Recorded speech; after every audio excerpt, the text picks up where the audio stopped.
ধামইরহাটে শামসুজ্জোহা খানের নির্বাচনী জনসভা অনুষ্ঠিত। আলমগীর কবির পত্নীতলা প্রতিনিধি।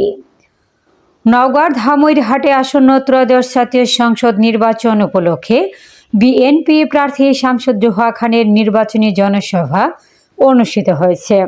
শুক্রবার বিকালে 1 নম্বর ধামইরহাট ইউনিয়ন বিএনপির আয়োজনে হরিকতি ডাঙ্গা ফুটবল মাঠে এ নির্বাচনী জনসভা অনুষ্ঠিত হয়। সভায় প্রধান অতিথি হিসেবে বক্তব্য রাখেন বিএনপির কেন্দ্রীয় কমিটির কৃষি বিষয়ক সম্পাদক ও সাবেক সংসদ সদস্য মোহাম্মদ শামসুজ্জোহা খান।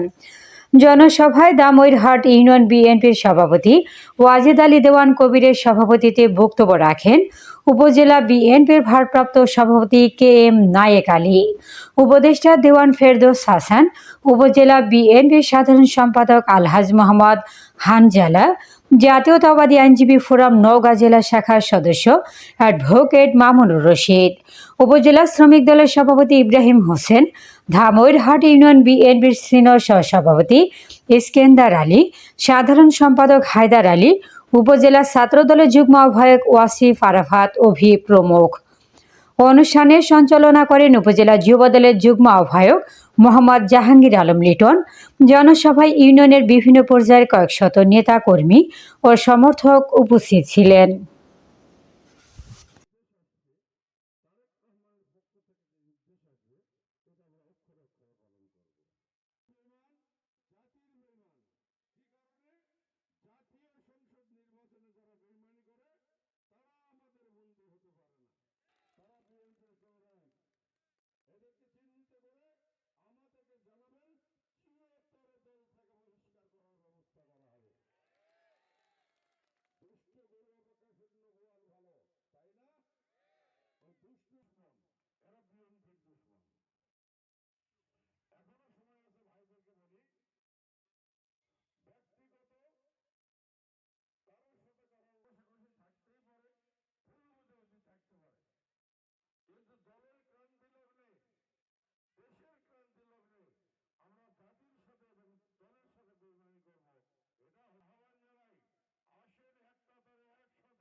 চ্যানেল A1 হৃদয়ের স্পন্দন।